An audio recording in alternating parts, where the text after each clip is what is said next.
Assalamualaikum warahmatullahi wabarakatuh. Alhamdulillah wassalatu wassalamu ala ibni Abdillah ma ba'du.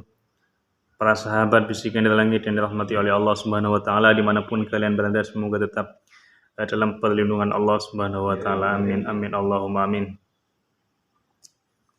Kita melihat dari suasana yang terjadi kalau kita melihat perkembangan antara pribumi dan orang-orang imigran itu banyak terjadi di beberapa negara di dunia seperti Amerika Serikat. Amerika Serikat ketika pemimpinan Donald Trump ini sangat melarang keras terhadap imigran ilegal.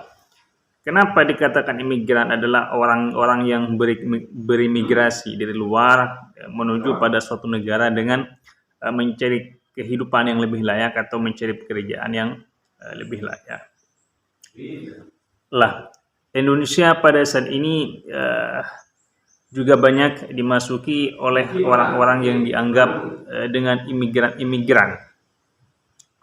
Indonesia, Malaysia, hanya saja jangan sampai Indonesia dan Malaysia ini hanya jadi penonton di negerinya sendiri, lalu dijadikan perbudakan spiritual, dijadikan budak spiritual oleh orang-orang luar yang hanya berapa generasi orang tuanya masuk ke Indonesia, 2 generasi atau 3 generasi leluhurnya masuk ke Indonesia, lalu seakan-akan mereka menguasai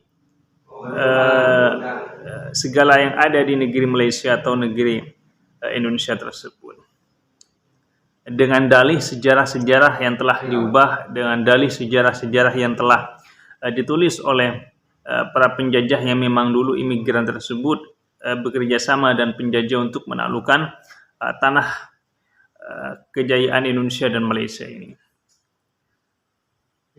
Sehingga kesadaran itu sangatlah penting bahwasanya Tuhan memberikan otak kepada manusia ini agar manusia ini mampu berpikir untuk lebih cerdas, agar mampu manusia ini berpikir lebih adil, bijaksana, dan lebih mengetahui tentang situasi-situasi kondisi dan sosial di negaranya sendiri.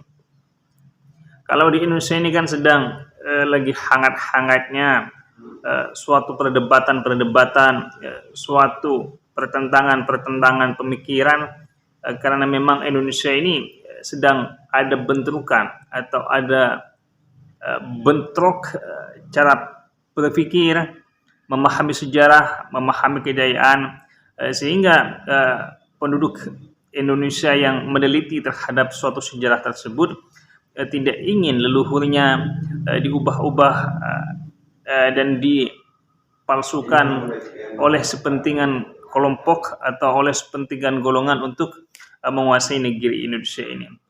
Ini jangan sampai juga terjadi pada negara Malaysia, karena akibatnya akan fatal di kemudian hari, sejarah akan menjadi fatal di kemudian hari. Karena jika sejarah sudah diubah, maka suatu kebenaran, maka suatu generasi yang ada di bumi tersebut akan menjadi budak, baik budak spiritual maupun budak ekonomi dan maupun budak-budak yang lainnya. Wallahu a'lam.